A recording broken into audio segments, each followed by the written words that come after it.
Good afternoon, Cross Timbers. Today is Friday, February 13th, 2015. This is Texan TV News from Tarleton State University campus in Stephenville, Texas, and I'm Daniel Huston.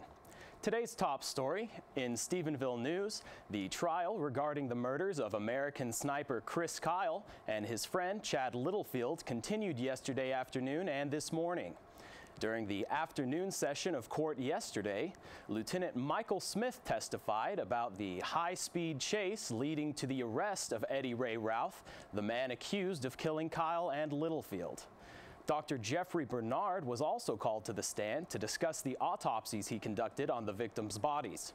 Court reconvened this morning where jurors were told that 2 guns were found in Chris Kyle's truck, prompting the Lancaster police to file a search warrant of Routh's home, where they found a note containing Chris Kyle's name and telephone number, an assortment of firearm ammunition and drug paraphernalia, including a grinder, rolling papers, and a ceramic pipe. For more breaking news on this story, check out TexanNews.net. In campus news, during Purple Thursday yesterday, an unknown person removed a flag displayed on Jones Street, one of several displayed weekly in front of the Barry B. Thompson Student Center. The Office of Student Engagement is asking that if you have the flag or know who does, to please return it. Until that missing flag has been returned, the purple flags will not be flown. Also in campus news, the Tarleton Fellowship of Christian Athletes will be hosting a dodgeball tournament at the Rec Center on Saturday. The entrance fee is $30 with a minimum of 6 players per team. The FCA will be grilling hot dogs and serving other snacks as well.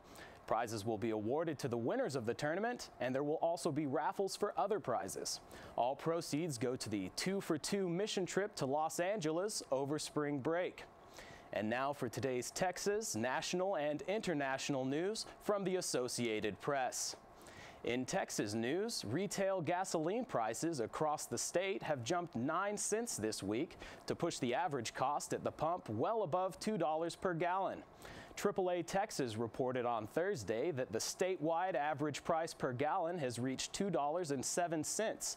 That compares to the nationwide retail gasoline price of $2.23 per gallon, an increase of 8 cents over last week. Drivers in the Dallas-Fort Worth area are paying the most for gas in Texas at $2.14 per gallon. The cheapest gas is in San Antonio at an even $2 per gallon. In national news, one of 3 winning tickets for this week's Powerball lottery jackpot was sold in Collin County. A winning ticket was sold at the Apple Tree Food Mart located in Princeton, Texas. The lucky Texan will split this prize with jackpot winners in North Carolina and Puerto Rico and will receive $127,046,150. The winner has not come forward yet to claim the prize, and the Apple Tree Food Mart that sold the ticket will receive a $1 million retailer bonus. Also in national news, Facebook, the world's largest online social network, said on Thursday that it will now let users pick someone to manage their account after they die. Previously, the accounts were memorialized after the death of users, locked so that no one could log in. But Facebook says its users wanted more choice.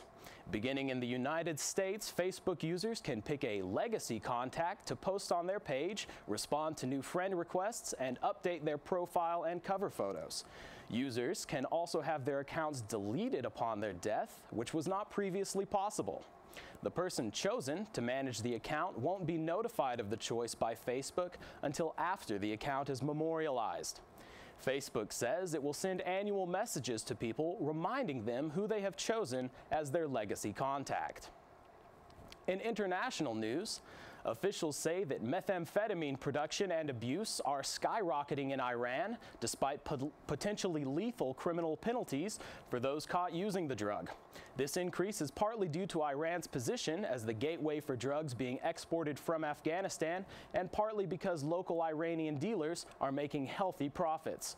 Many meth addicts in the area are students trying to pass entrance exams or people who need to work extra jobs in order to support their families. Response to the issue has come in the form of a growing network of partially state-funded rehabilitation clinics. Because many new users in the area are initially unaware of the addictive nature of methamphetamine, Homayoun Hashemi, head of Iran's State Welfare Organization, said that increasing public awareness about the dangers of drugs is the best remedy. In sports, on Thursday, Paris moved a step closer to bidding for the 2024 Summer Olympics when Mayor Anne Hidalgo welcomed the results of a feasibility study on bringing the Games back to France's capital after a 100-year absence. Hidalgo, who received the feasibility study during a ceremony at City Hall, said decisive steps have been made towards a Paris candidacy. Paris last hosted the Olympics in 1924 and mounted unsuccessful bids in 1992, 2008, and 2012. So far, Rome and Boston are the only declared contenders. The deadline for submission of preliminary bids to host the Olympics is September 15th of this year. The host of the 2024 Summer Olympics will be selected in 2017. And now we have reporter Harley Brown with breaking news from the Erath County Courthouse regarding the Texas versus Routh trial. Here we have the video.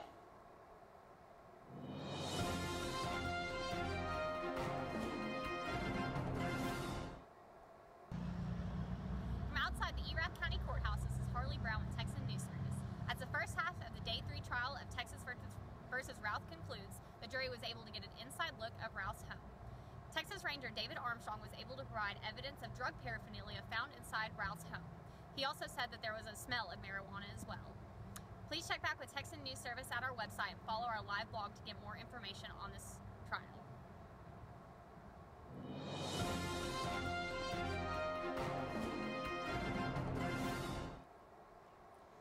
All right, thanks for that report. Today's weather has been cool and windy so far, but is expected to warm up to 70 degrees by this afternoon with a low of 46 later on tonight. On Saturday, we have a high of 72 degrees and a low of 34 with sunny skies. On Sunday, we cool back down with a high of 46 and a low of 34. Today's broadcast was produced by Casey Bergen, Macy Raymer, and Dalton Wolverton. You can watch Texan TV News live Monday through Friday at 12:30 p.m. and on Northland Cable Channel 9. Don't forget to tell your friends about us and become a fan of Texan TV News on Facebook. I'm Daniel Huston. Tune in tomorrow for the latest news from the Tarleton State University campus in Stephenville, Texas.